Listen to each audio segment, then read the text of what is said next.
Hey all, welcome back to part 2 of the WreckCast with Ethan here. Hey. We might as well call it the D&D cast at this point.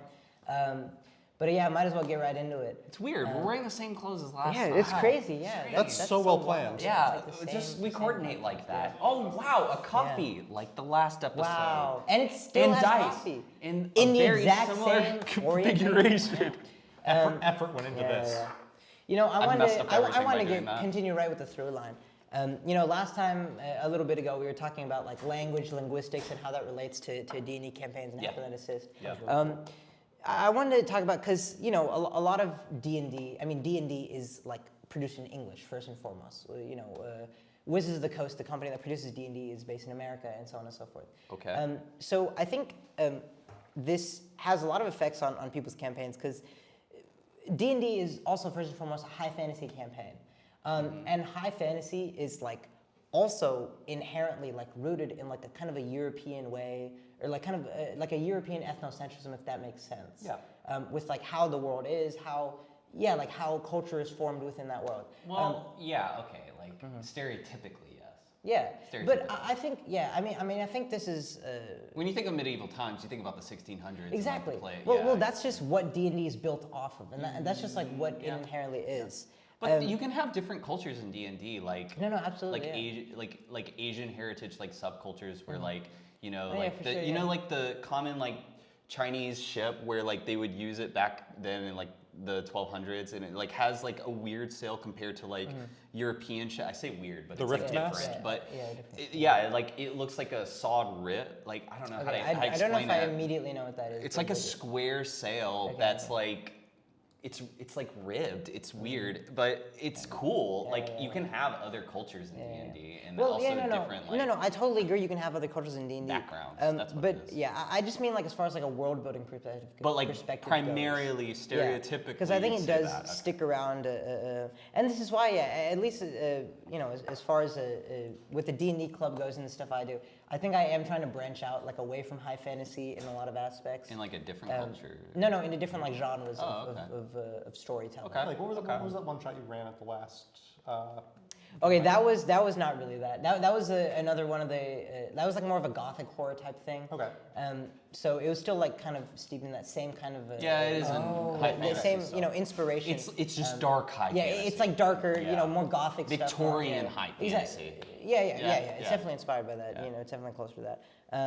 But no, yeah, I think I just wanted to mention that and see if y'all had any thoughts about, you know, like kind of ethnocentrism in D&D campaigns. Well, I mean, yeah, you kind of always use that. Yeah, I would say, yeah, you use that as like the background. Yeah. But like, I have incorporated like what I was saying. Like, you can incorporate like this country uses like primarily like Japanese heritage cultural things. Like their knights are donned like with samurai armor and things. Like they use like, you know, like sheets of like their houses are built out of like the paper sheet kind of decal. I mean, and then you can also like incorporate a different thing. So like they have like they're mainly tribal or something like that. Like you can just kind of mix really it cool, up. Yeah. And I think that's a great way to go about it. I mean, you definitely, I think, you know, like adding super diverse cultural aspects is a really way to like, I don't know, make things interesting in a D&D campaign. I mean, I don't try and like mirror exactly like a culture in real world, but like the European background is like always the starting position. I mean, yeah, because like, I mean, the idea of like knights in like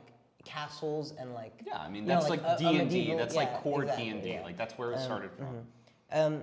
But I think another maybe aspect of this that I think is really interesting is like music, because I think like so here's an example. Right? I think like a lot of the adventuring music that I used to use like a few years ago when I started DMing was like a lot of like very, you know, basic, very, you know, I want to say like ground level, like classical type stuff. You got Mozart on yeah, repeat exactly. or something. You know, like you have the basic, like you have a very like, you know, like I want to say like a European like classical style got of Skyrim music. background music or exactly, something? Yeah. Like okay. even the just tavern like, music? Yeah, even Yeah, just like okay, the I got you. instrumentation and stuff like I got that. what you're saying. And I have been trying recently when I play music in campaigns to honestly just like shake up the instrumentation a little You bit. change to techno, like No, exactly. No, you don't. But like, for example, like if you have like a D&D style campaign, but like in the background you have this like really heavy like acid synth style stuff that just like droning in the background. I think that like can add a lot, I think, to like the ambiance and to like the because another thing, this is not really D&D, but like related to world building and like atmosphere. So if we're thinking about, let's say, like Star Wars versus Dune. So I have I have a lot of respect for John Williams, right? I think John Williams, great guy. Who? He's John Williams, the guy who made Star Wars music, right? Oh, I didn't know that. Yeah, no worries. So John Williams, he's a classical composer. This guy, this Yeah, elusive man. I was like, I've yet to meet this Yeah, man. yeah. Does he work for Like, wait a WreckCon? minute, like, no, he He can make the if WreckCon you- soundtrack. Dude, if you could, that would be pretty good. No, he's actually a tech student, believe it or not. Yeah. Oh, Yeah, yeah. really? Computational media. Wow, we should Yeah. get him on the podcast. Is that something we can try? No. No. I tried, guys. Yeah. Sorry. I got It's all shut good. down. Yeah, we tried. No, Just no, because Ethan asked, you don't get John I think we're Williams. actually getting Christopher Nolan on the podcast the next episode. Yeah, You do this. You make promises you can't keep. Yeah. You know how many We- you made in one? No, we're getting This is the Blackpink. first Hey, episode. I mean Blackpink, they're in our area, so might as well.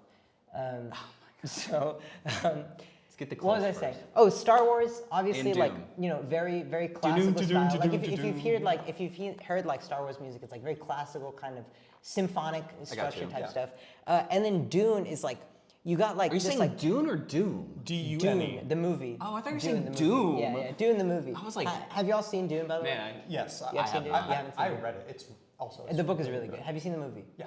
Okay, so you know in the left out movie, now. like instead of like left out now. yeah, instead of like sticking with like normal symphonic sweet stuff, they've got like the march of like the Arrakis is like it's like bagpipes. It's so. And then like over the dune, you have like this like Just, like, throat singing meshing going music. on. You have this like it's like this. I think I don't know exactly what the region of the world is that it was based off of. And then you have all these weird instrumentations. But I no, do like I'm just music saying, that like kind of incorporates different like things Exactly, that yeah. probably don't go together though. Yeah. So Yeah. like even as simple as just like using different instrumentation and using like different cultural music in like a session, I think can really add a lot. I've never really thought about that. Yeah. I mean, it's something I've just started doing recently. To be fair. True. But no, I think I think this also ties into like talking about languages a little because like obviously like the people who play D&D are more comfortable with like Germanic and like romantic languages. Does that make sense? No. So What do you mean? because What like do you mean, what I mean is that like English, French, German, Spanish. These are like the main Okay. things I think you'll see in like a D&D campaign. If that The makes European campaign, like styled campaign. Well, just like a or D&D just campaign in D&D general. campaign? And like when okay. for example, when you make like constructed languages and stuff like that, like fake languages to go into a campaign, I feel like, so a lot of the times, at least from what I've seen, they're like based in like, like Germanic and romantic, that kind of Okay. stuff. What, All ac- right, what, now like I what, know. what accent do you give a dwarf?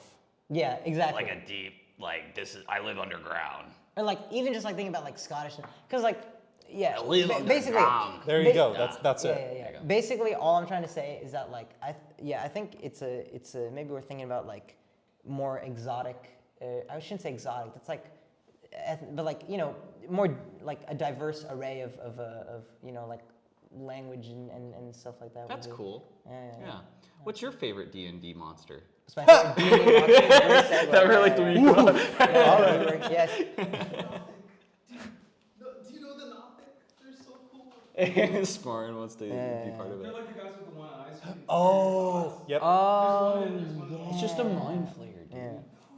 But anyway. Yeah, but as far as D&D goes, do y'all have like a favorite monster?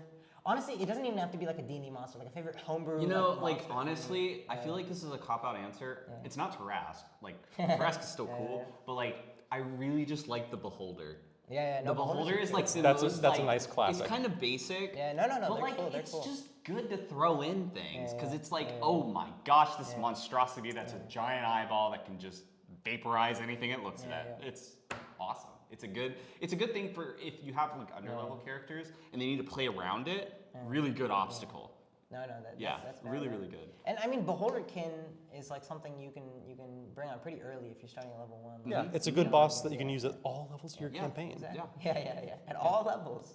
Yeah. Every single And there was a level. campaign where I actually leveled up a player. Like the whole point of the the dungeon was to train the players, and the whole point was to get them up a level so they could like make the encounter easier because there was a beholder chasing them the entire time. Oh. Yeah. So the whole point of that was that's the boss, but as it stands where you are right now, you can't beat it. So you go around killing other things. Yeah, it's really cool. That's a good idea. Yeah, I like that. Yeah, it's a good dungeon idea I came up with a long time I'm ago. making note of that. Yeah, Nice. use it. Please do. It's I will really steal useful. it. Yeah. So you basically you make like this arena that's like a 9x9, and the beholders it starts in the middle, and it doesn't start until they go to that center area.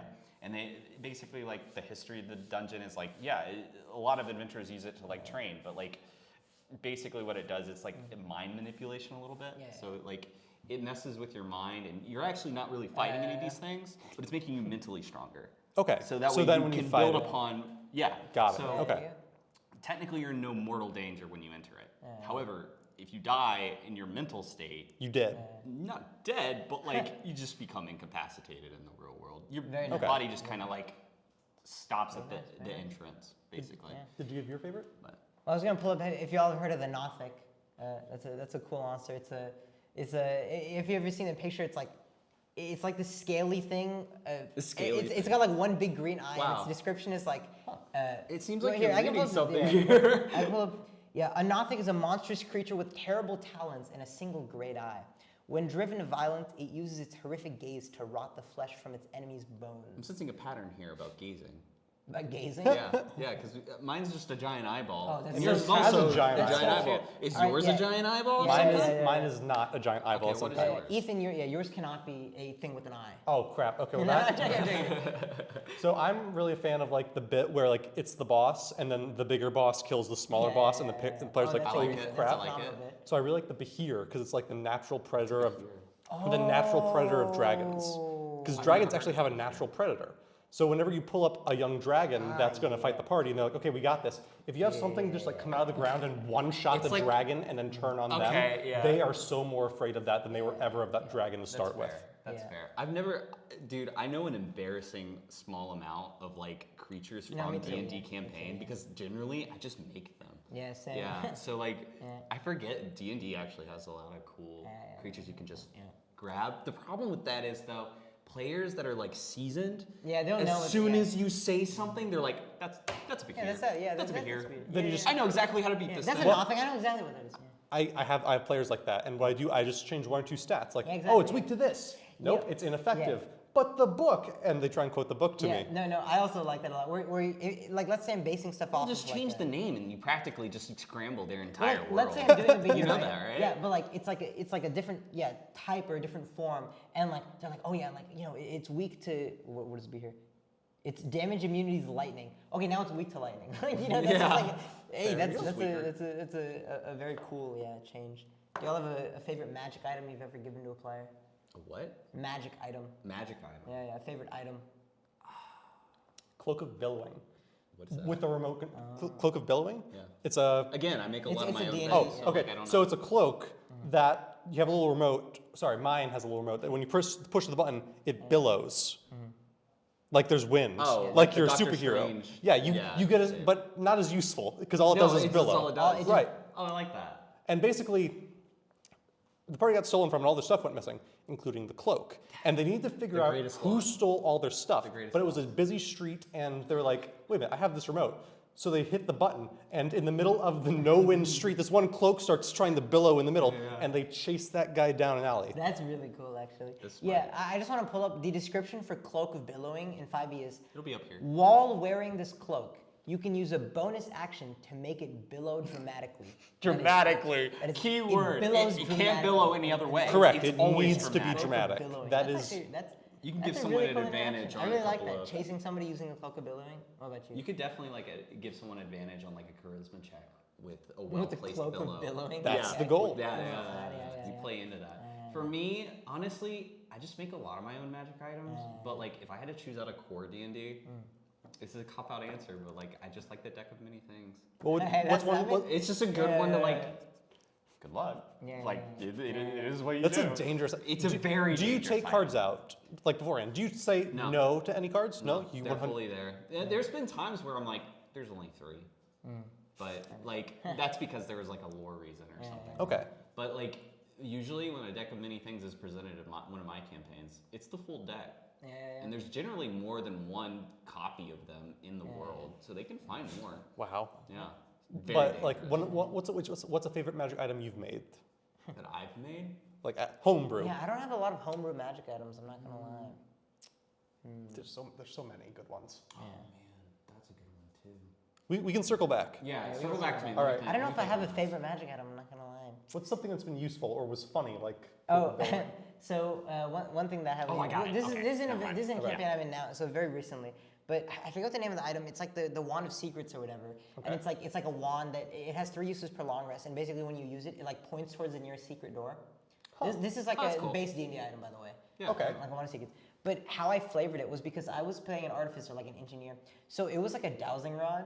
And then I'd walk around like trying to douse secret doors out in the dungeon. That was pretty funny because like. It has like charges and you're over here like just. Yeah, like put it. No, I wasn't of course I just used the charge, but I was flavoring it like I would like walk around, like I'd close my eyes and be like, that's good. Yeah, it's over here, and then I like that. Yeah, it's over here. I like that. And then like put on like an oil tycoon voice, like.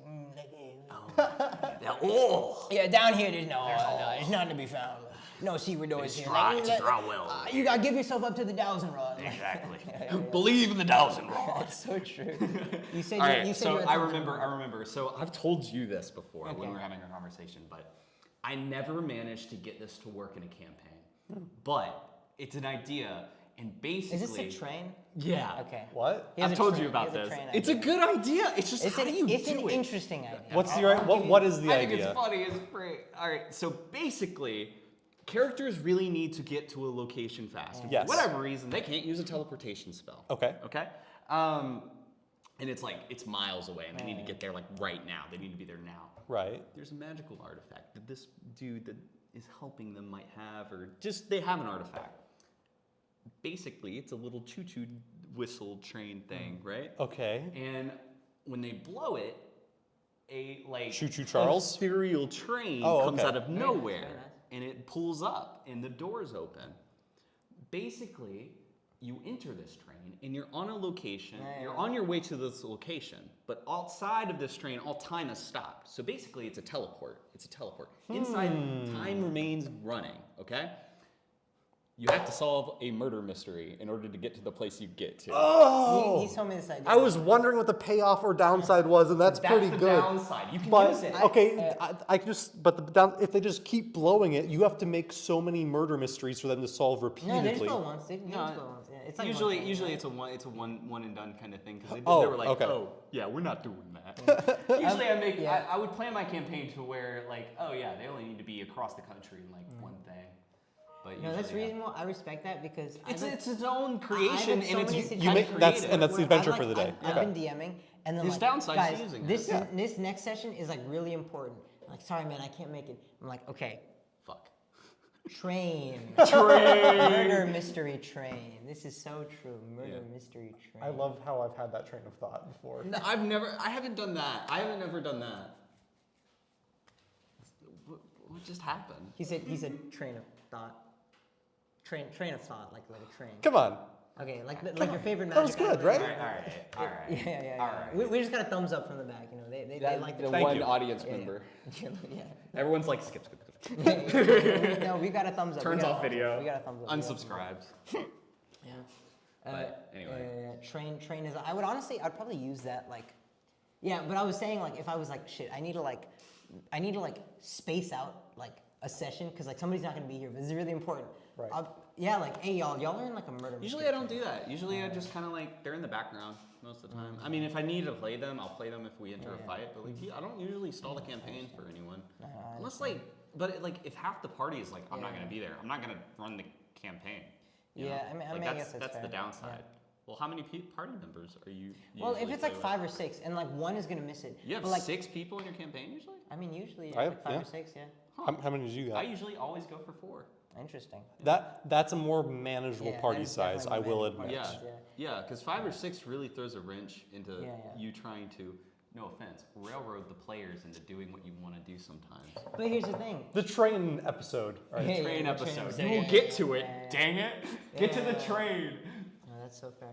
How much do y'all prep usually for your sessions? What is your session prep? Oh my look gosh, like? I've showed you my document, man. You have shown me a document. It but that was was like, more like a world building campaign guide. I feel like that was less of like session. it prep. wasn't well, no, like it had the sessions in it and it had world building in it. So like what was my plan for the session and like what could happen, and then also background lore into the world. And this thing, we only had like, because classes started stacking up and I had to cancel a campaign. So that was the last one I ran, but I think we had like 8 or so sessions and this thing was already like 23 pages. Dang, nice. Yeah. I feel like I could really go off and make one of those like world building books, like it'd take some time, but I think I could do it. No, should that's do that. cool. I really wanna get into Wizards of the Coast may not like that. a little more expansive world building, if that makes sense. Because I've tried to have like bigger projects in the future, in the past. It's just so time consuming. It's so hard, like to keep up with it too, and like also to like commit things to memory. Like, oh wait, yeah, this guy's from That's here, hard, like, too. This town is this. But and, like, at something that like point though, when you're thinking of like cool things to put in your world, and you really like are like, wow, this foundational idea, everything stems from. That kind of like loops you back into it, and it kind of gets easier as you go, really, for me. But there's a lot of plot lines you have to keep in check at the This is same true. time. This As your campaign goes on, these just It just start gets more and more all from the, convoluted, it just starts all from the trunk of the main plot.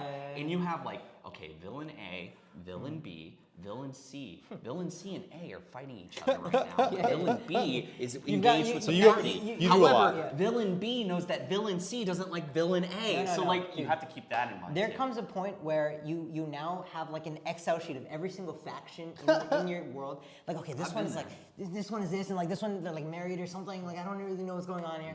You think George R. R. Martin the had that? implications. Yeah, you of think the George R. R. player's Martin had choices. that? No, I think George R. R. Martin. I think that the words come to him like in a dream, and then he scribes them when he wakes up. This is how it. This Wait, is the what? writing process. George R. R. Martin, you know. Who's that? Like Game of Thrones. Game of Thrones. There you go. Again, haven't seen it. Do you, No, the are you book. familiar with the concept of Game of Thrones? I know there's dragons in it. Okay. What do you do in So- Isn't your there so- a wall so- or so- something too? This Yeah. is a bit, right? Listen, No, listen, for real. Not I've never seen okay, Game of not Thrones. having interacted with Lord of the Rings is Oh, fine. and they have like the gears thing on their title. That's cool. You know what I'm talking about? The clockwork stuff. I don't know what it is. Okay, I'm really trying Are really you hard. are you actually kind of surprised that I have? Yes, this no, thing? this is Yeah, yes. just so you've not like heard of it ever, like. I don't really have a lot of interaction with the content. With the world? Well, like, okay, with Earth. Yes. Yeah, with human beings. I just don't know much about it. That's Yeah. it. Like I haven't ever consumed media with Lord of the Rings or. Interesting. Okay, so then So I know you said that like everything. You try to keep everything you produce like mostly original. Do you have like pieces of media that like stand out to you as like inspiration? Ooh. Like this is like what like I'm inspired by. That is a good Yeah, that's a question. good. What about you? I don't think so. We'll circle back. What do you got? I like reading a lot. So one of my favorite authors is Brandon Sanderson. He wrote The End of Stormlight. Stormlight, End of Wheel of Time, Archives. all that. And one of the best books by him I ever read, and I'm not going to say anything about it, is Mistborn and the first trilogy of Mistborn. Yeah. Some of the surprises in there are the best I've ever read, and he does great character development. So whenever I have to think about what I want a player arc to be or an NPC backstory, my you first borrow thought from that, is going back to a Brandon Sanderson book. Yeah. No, this kind of actually ties in because I like you're mentioning this, and I think this ties into something I said maybe in part one. I don't remember that like all of my worlds and like my ideas are like hodgepodge quilts of other things. I also do that with a lot of my NPC. I characters. really, for the life of me, Like- cannot think of anything. Really. No, Wow. like Interesting. at Like all. nothing that has inspired you The during like a only campaign thing or, like, a maybe world? is like King Arthur, I guess. That is something. But like, I don't really know the story. I just know of it. Interesting. What do you do in your free time? Oh, like video games and Damn. stuff. Yeah. What video games do you play? I like a lot of Sorry, this is way off. This I'm is way sorry. tangent. Yeah. What do you just like? What 'Cause, video like, games? what- We're what's your- trying what's to your figure out favorite how video your game? mind My works. favorite video Yeah. game? Yeah. Kerbal Space Program. That's not really.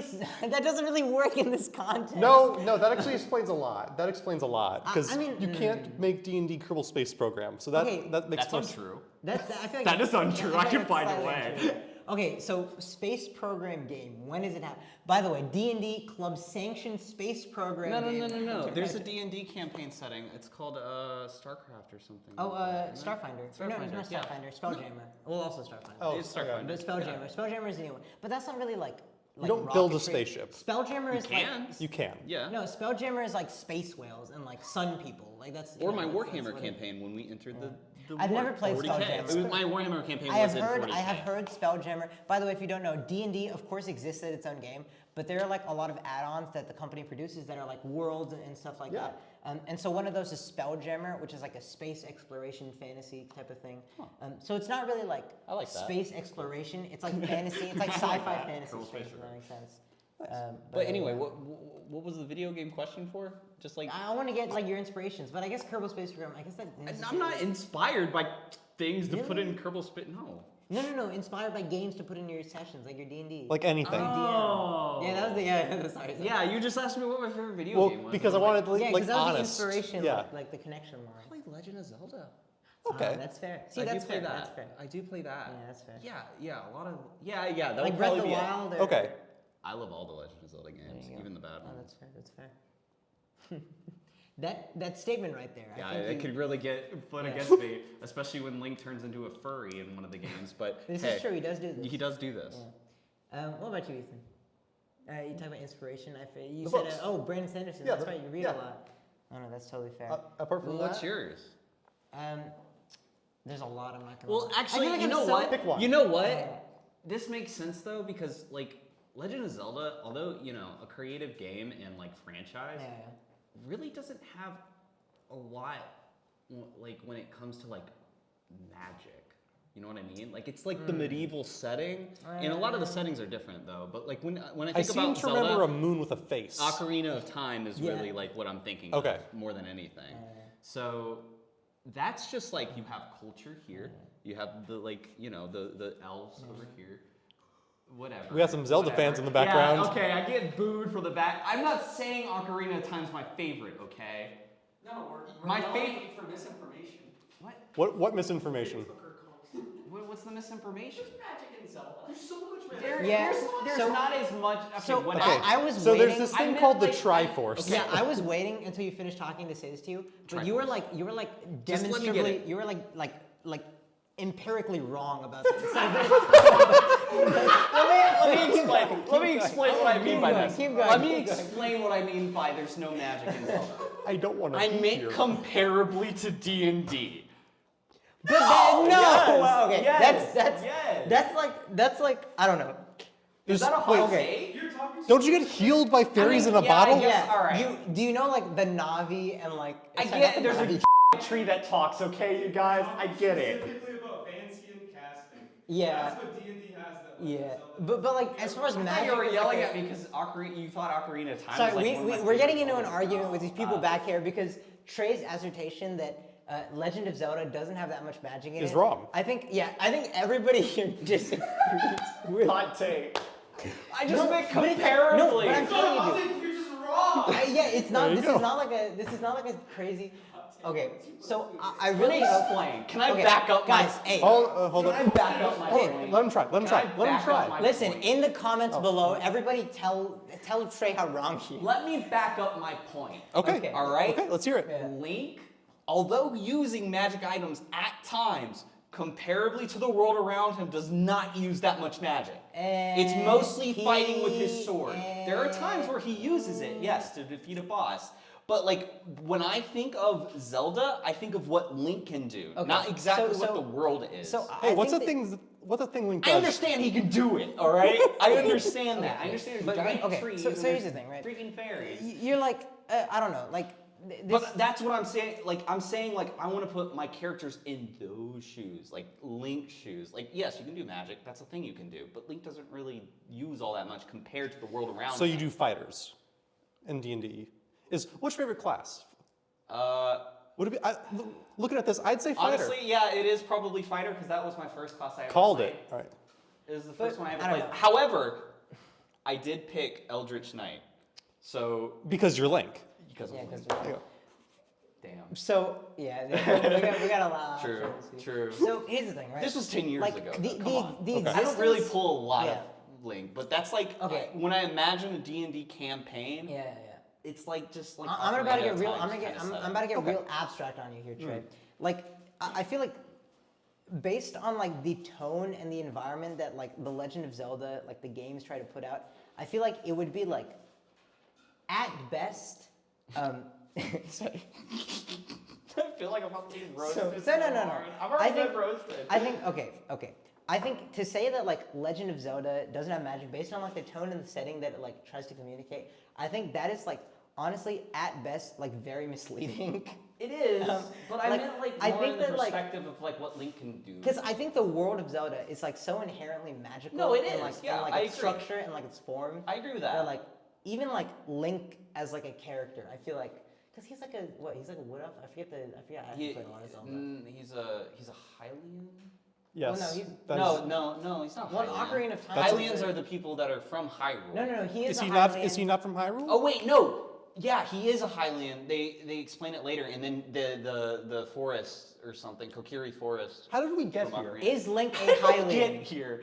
Link. Like I have a disconnect between Link it and the depends rest on what of game this. he is. Is Link a Kokiri or a Kokiri. Hylian?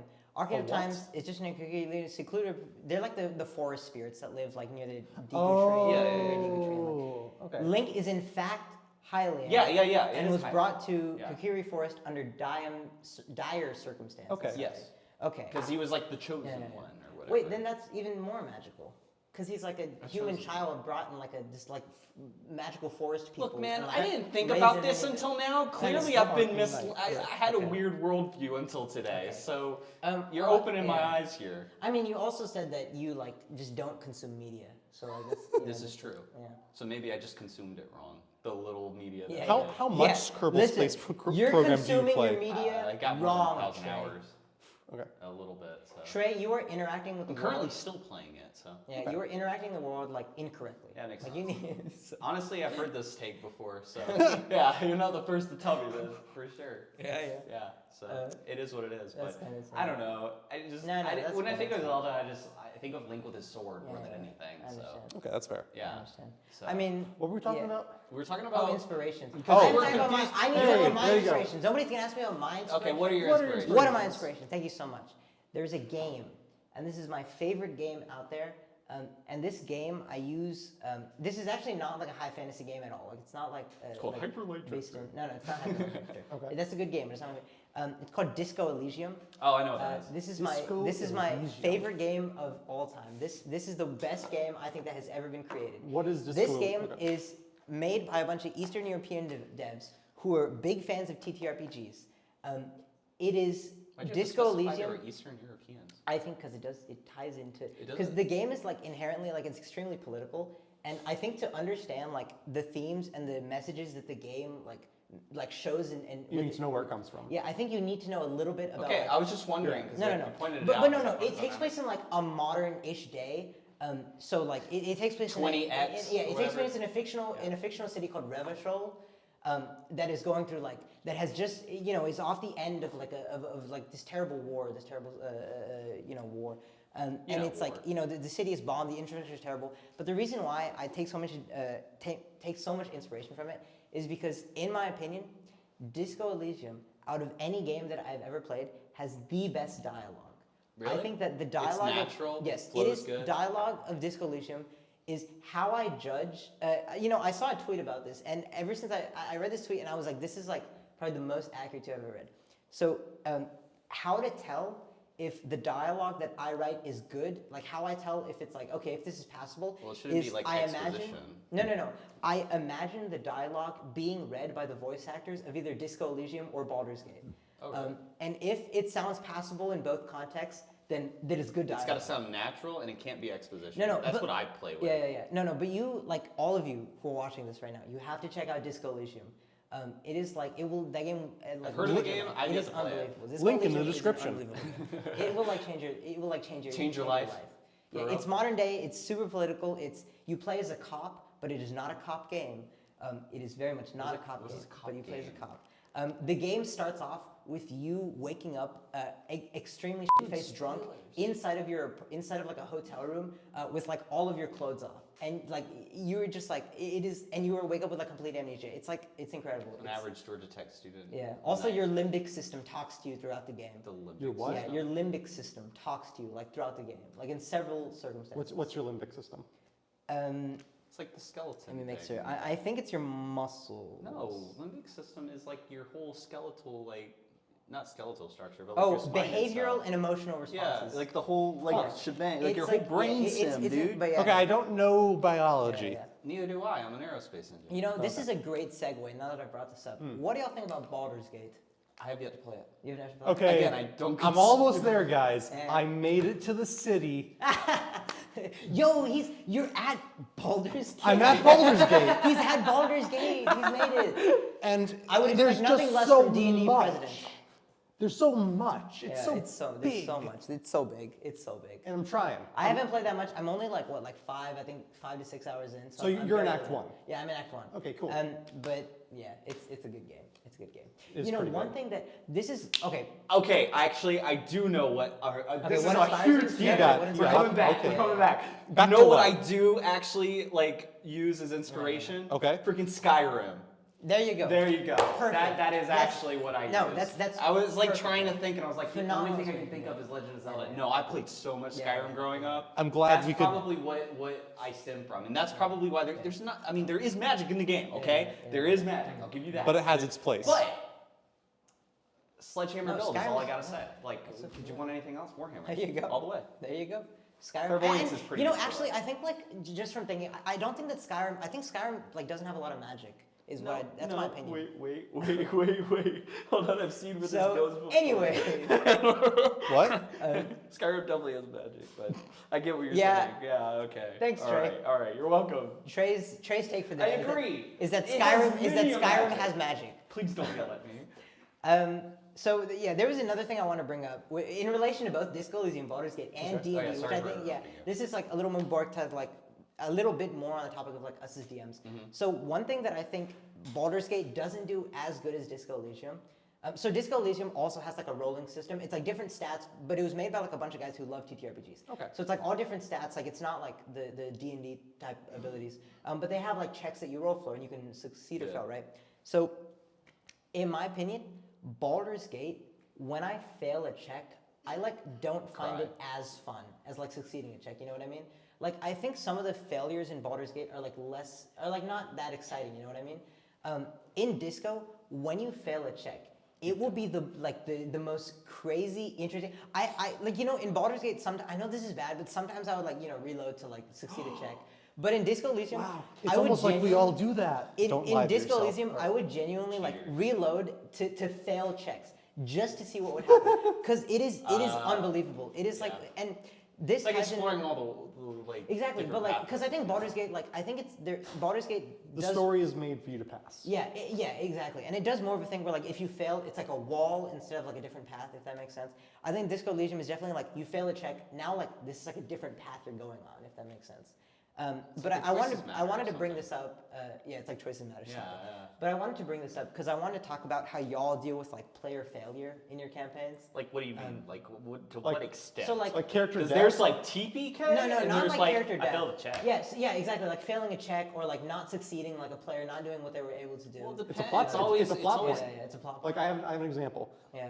In one of my games, there was like this poisonous bog where one of the players' little brothers or sisters was kidnapped, and they needed to go rescue them. So they went in, they got the gas masks, they went in through the fog, and they got there and they fought like the giant swamp monster that the wizard was controlling. But then the wizard started like flying away, holding the child flying away, and they were like taking pot shots, but being like really careful because if they hit the child, that kind of defeats the purpose. But they couldn't do that. Yeah.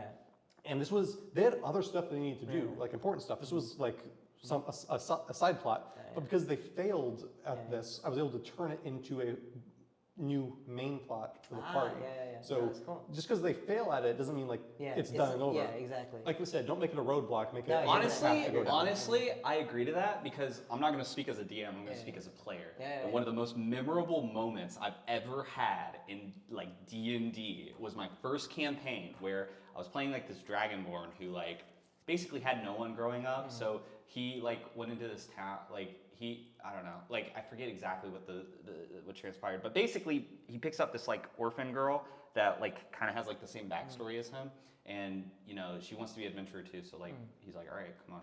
So over time that happens, and then we go into this like dungeon led by this person who's like, we don't know at the time, but like definitely evil. And so they get us through, and basically what ends up happening is she tricks everybody else but me. And before I can say something like I'm on to you, she like zips me or whatever, so like it doesn't happen. And then like I immediately notice and then realize that basically she's like, all right, give me all your gold so we can teleport to a different place. So everybody else is like doing that. They're putting the gold in front of her, and like the girl is next to her, and I can see it happening a mile away. But she casts like hold person, and I'm failing all these rolls. I'm like, I can get it, I can free her, and I get like barely a pass. And so the DM's like, you get to say like a sentence, and I'm like, she's evil. Like that's really all I could do. And they were like, what? And then by that time she had casted teleport, took her and all of our money and just left us there. So like from then on my character was like, I have to make this right. I have to go and save this person. I don't know where she went. I have no idea how to get it. And I mean, we went from there. But like that choice where like, you know, because he could have very well made the DC like a lot easier, but no, he didn't, because I knew exactly that she was evil, and that like I don't know, that plot point in itself was like, my character has like a moral dilemma right now. Like I could have done something and I couldn't because I failed. No, that's so it's time to go on a quest. That's really cool. No, you know, like there you go. I think you can get some really cool building plot flair. points. Yeah, you get really cool plot points from just even failed checks. Like you shouldn't have to succeed. I think on this is also everything. this is something I've learned literally after playing Disco Elysium. That's it. Was like how to handle player failure better. And like how to build that into like an interesting plot device and like, you know, something for the players to actually interact with, instead of being like, oh yeah, that doesn't work. I mean, you should like, really you never can't do that. build your story saying that, the players will succeed in everything they did. Because it's not going to happen. I mean, and honestly, it's more realistic if it doesn't. Yeah. Because there are going to be obstacles that the players just will try and like brute force, and they will pay the price for doing that. No, that makes sense. In an ideal world. Yeah. But That's anyway, fair. I think we have questions or something from other people. So, Reed, what are some questions that other people have asked us to tackle on today's podcast? Let's open it up. Yeah, sorry, I just got rant about Disco Elysium more, dude. That game is so good. That game is so good. I'll take a look at The game is so good. The dialogue is unbelievable. Give us your favorite line. I took an arrow and a knee. Time to go to. So I'm pretty sure. I'm pretty sure the Man, you have weird. I think every single reptile brain line is like top tier. Yeah. Reptile brain line. So like instead of like, you know, the feeling of being alive feels like so many sensations at once. Sure. Yeah. Disco Elysium tries to get each of those sensations at once. So your reptilian brain, your sense of logic, What's a reptilian? Hold on, let's go back a second here. Reptilian blood Reptilian brain. Yes, you just need yes. to fulfill the basics of life to Survival. continue subsisting. Like you need to eat, you Why need is to it find reptilian? shelter, you need to Right. Why is it reproduce. reptilian? Okay. The most basic. It's like the One of my favorite quotes, is your reptilian brain. This is from the reptilian brain, and it is telling you, this is like very near the early of the game, and it's Into the game? time to go to work in the factory. That's the entire quote, but it's delivered. What does that have to do with the? It's delivered. You mean like he's got to take a crap? It's delivered. time to go to work. It's time. Yeah. So you're your ancient. So your reptilian brain in the game. The voice actor is phenomenal. He talks with like this jargon. He's like you wake up from, and the quote is like you wake up and he's like time to go to work in the factory, and it is unbelievable. It's like the Green Goblin level of like voice acting. There's also there's this a bunch of quotes from this one thing in Disco, which is called the expression. So when you originally wake up in the game, you on your face you have this like expression of like weird like joyous anguish, like you're smiling and like sorrow and in happiness from or comedy. Yeah. It's like Okay, it's like like that. so it's like a pain like it's very like, and the first time you look into a mirror, your brain system starts like demeaning you for having this expression on this plate. It's like, wipe that expression off your face. Like, get that. But like, and you have to roll a check to get rid of it. And if you don't get rid of it, you have that expression on for the rest of the game. And it's like in your little thing, you're smiling like, it's hilarious. It's so funny. What are some questions for us? Yeah, what are some questions? Sorry, that's my Disco That was a Elysium. good tangent. That was a Disco good Elysium is tangent. such a good game. All right. Okay. What do we got? Dang, Reed wasn't ready. No, it's all good. Wow, now this won't be natural. Well, I had to turn off the It's mic while you good, guys yeah. continued then talking about disco. Let's hear some questions. Okay, sweet. First off, Jeremy asked, do you have any favorite moments from a D&D game that you've played or DM'd? Man, this is I think I've already talked about it. Yeah, so. What about you? Favorite moments? Favorite moment. I can't think of a lot of favorite moments. I'm not gonna lie. I'm surprised. Like I have like a flash reel of highlights. Yeah, I don't have that many highlights. I feel. Give me 1 second to deliberate with myself. Okay, dude, I need a second to deliberate. I fought like a as well. giant. Let me talk about a moment that I had. So in this same first campaign, I always allude to my first campaign because it is the best. This is what like wrapped me into D&D and also DMing because it was just well placed. It was also this first time. It was the first time somebody ever DM'd too, and I was like, wow. It's got to be easy. So it's not. But he was just coming up with things on the spot. It was cool. So anyway, we were fighting this giant sandworm that was like a gargantuan basically, and it had swallowed me. And we went to like this weird parallel dimension, which was like Mechanicus or whatever. Oh yeah, and yeah. we picked up like a little robot that was like a spheroid, and over time, this robot, which was like an ally. It followed us out of the Mechanicus. It would like get new stuff all of a sudden. Like it would like level up with us. So like it became like a little century clockwork turret by the time we were at this. So it's like like at the sandworm.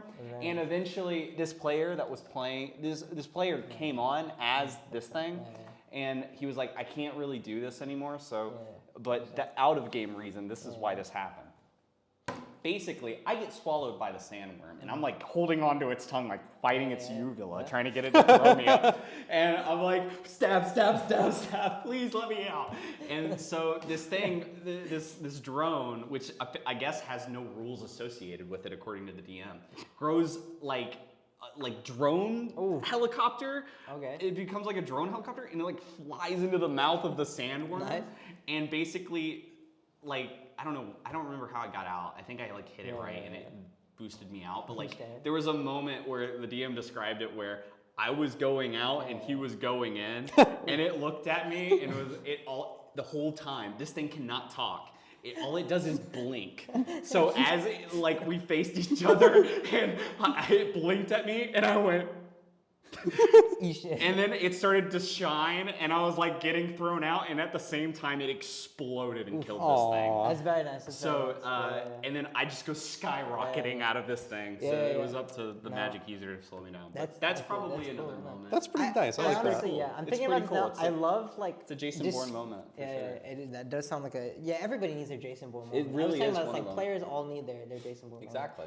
I was thinking about but like you describing this, I'm thinking like when I like describe my past D&D sessions to like people that weren't in them, like I'm realizing now they just sound so off the walls like 90% of the time. Wait, did that sound off the wall? I mean, That's not pretty off- good. But like Alright. you know, you were in a sandworm and like you were stabbing its uvula. Let me out. Yeah. Give me What out, else can give you me do? out. What else can you do? You're in a sandworm. So true. Yeah. Man, it's hard to think of situations that really stood Wow, out to I was me. buying you time. No, I think I got mine. You Okay, get yeah, that. go ahead. So, funnily enough, also in a throat. Yeah. Okay. The best moments happen though. It's weird how often that happens. It's like you are the closest you can be to death. Yeah. You're taking acid damage most of the time too. So it's a wizard, and he holds. even worse. So he holds the bag of holding for a party. So basically, they knew they were going to have to fight just like really big dragon, and he kept asking me, okay, so how big is a dragon's throat? Like he wanted me to give him the exact dimensions, so I gave him some estimates. Then he commissioned a giant ball of, I don't remember, some kind of metal that wouldn't melt, and just like not as big as a dragon's throat, like a third, half as big of a dragon's What's the throat. shape of metal that doesn't melt? Hard to melt by dragon's fire. Hard to melt. Okay. There's spells for that. There's got to be a spell for that. Probably. So he got it I mean, because he wanted if you're it. like a transmutation wizard, you can just transmute it into, continue. Conundrum. So he knew that it was going to target him, and then he got eaten by it, so he pulled the ball out of the bag of the holding and cast Enlarge on it and stop-gap the throat. But he didn't... That's smart. He was timing it, so he was on the outside, but he didn't do it right, so he was on the inside. Uh-oh. That's not good. So... the ruling I did for it was he died. Yeah. But whenever it tried to breathe fire, it was just like in the enclosed area because it tried to escape out, but it hit the ball, and he was right there. So he saw the wall of fire coming towards him, like, this is all right. And then the throat exploded, and the head went sailing off and thunked down with all the heaviness of a metal ball. You made a bomb. They made a dragon. They made a dragon into a bomb. They made a dragon's throat into a bomb, and that's my favorite moment. That's sick. That is cool. You did do flow theory, right? I've had a lot of. I did? That is thermodynamics. All right. Yeah, that energy had to go somewhere. I and learned eventually something it at built this up. school, and it's how to blow off a dragon's No, head. it would. That's just how you build a I've bomb. had, Just I've close had many a conversion situation where diverging players have just made bombs. Like this is just a tech student thing. No, Making I think bombs? that's Yeah, just, just making it's bombs. scary how I'm gonna often make a people bomb try for to you, do that. Azeez. Yeah, just make like. It's a short question. Does anyone come to mind as someone who's been very fun to play alongside? Like they're just at the table. They're playing and you're like, whoa, that's please. And what made them fun to play alongside? Okay, I will go first. Yeah. Again, the first campaign I was ever in, and also very many subsequent campaigns I played alongside this dude. Whether he was a DM or a player, he just rocked it every time. And this guy's name was Ed, and he was like, I was in high school at the time. He was like a college student. I met him like through a friend in high school, and dude is just strange. Like he is like up there. Like dude, he talks about some crazy theories about like. Let me give you an example. All right. Legend of Zelda doesn't have magic. Sorry, go on. I hate you. So basically, he believes that people can be like, this is just something crazy he believes in, all right? Okay, you gotta watch your words, next words very carefully, man.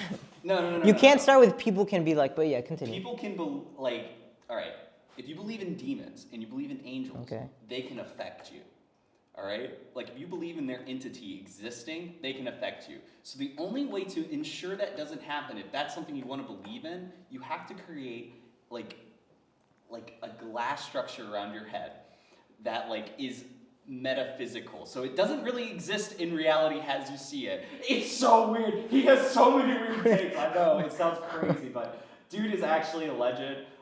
He's an amazing DM, and honestly, like anytime he's playing, like he just does the crazy shit. Like one time there was we were playing Starcraft or what was it? What's Starfinder? Or Spelljammer? Starfinder. We were playing Starfinder, and he played this dude that could just move around really fast. Okay. And basically, 600 he was move speed? like, there was this giant creature in the hanging bay, and he was like, "Is there a shopping cart nearby?" Or something that on wheels, and they were like, "Yeah, I guess you're in like a mechanic bay for start." So yeah, he found one, and he's like, "Cool, I know this is like a mechanic bay, and this is like there's weapons in here somewhere." So he found like live ammunition, put it all on this like little cart thing, and somehow just launched it at the monster. I don't remember the exact procedure, but like when you think of stuff like that, I feel like you have a trend going on with like bombs. No, it's just this guy that does it a lot. Okay. Yeah. Nice. That's cool. Yeah, so Yeah, that's anyway, sick. but That's yeah, sick. he's a cool guy. Yeah, that sounds cool. Mine would have to be Tristan Carter. He's a guy I know back from high school, Yeah. and he's the one who got me into it. Sophomore year, I was very socially awkward in high school, and he was out there too. So he was a good friend of mine who got me into the game. So he's my favorite to play with. Why? He got me into the game. He's one of my best friends. Oh yeah. Like the game I have. I guess my guy did too. In 2 hours, I have a game with him. Nice. Nice. I don't know if anyone's specific. I know a lot of people in high school. I think like, for me, there are a few people come to mind, but I think like for me, what all the people that I have coming to mind right now, as far as like people I enjoy playing with, is like, they definitely, it's like buying into the game, I think itself is like definitely an aspect that I want, like, cause like, okay, there's like, so here's what I mean. There's like, obviously like most D&D stuff that I play with, like at certain points is like comedic in nature. And whatnot. It's like, oh, we're having like a fun grand old time. But I think like for me at least, what sticks out to me is like, dang, this is like a good player. is like they are like people that are, and I know a lot of players like this, especially in the club, but people that are able to balance like being funny and being with like a lot of the dramatic tension of the game. Because like I think like at least for me when I'm DMing, like if I have something dramatic set up and then a player's like, yeah, kind of like if they, and you know, truth be told, this is maybe sometimes my fault if I don't set the tone like completely correctly. But like I think a lot of the best players I've ever played with, they like they know how to like, not even like that they're gestured, they just know how to like read the tone, and they know like, because then like everybody in the table gets into like that like state of mind, and like it can really draw you in if you have somebody there that is like the anchor to like really draw everybody into like a certain state of mind, then I think that's some of my favorite. Relief isn't needed at all times.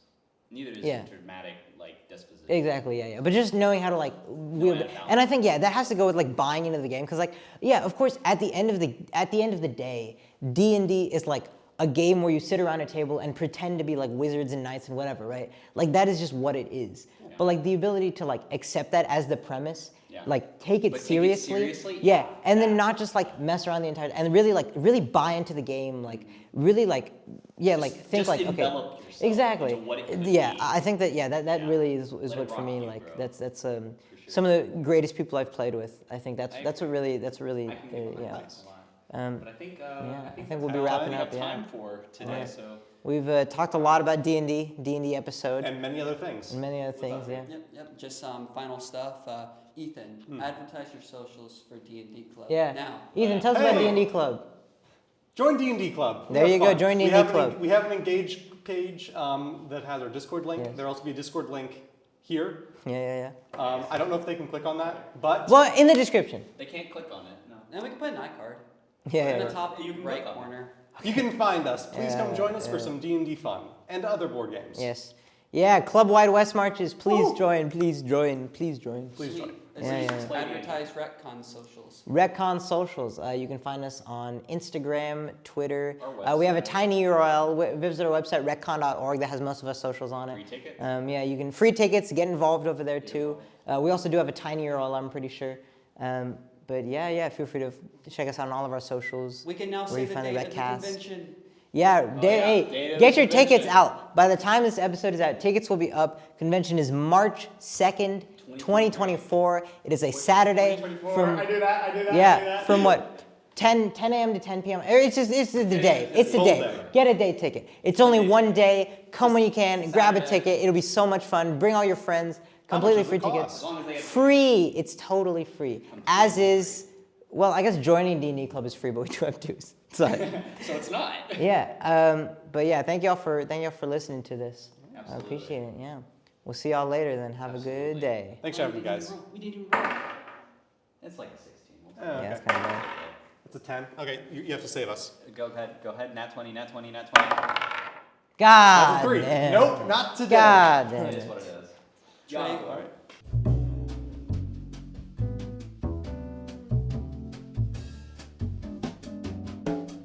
would you still love me if I turned into a sandworm? If I turned into a sandworm. Why would I love you if you turned into a sandworm? Oh.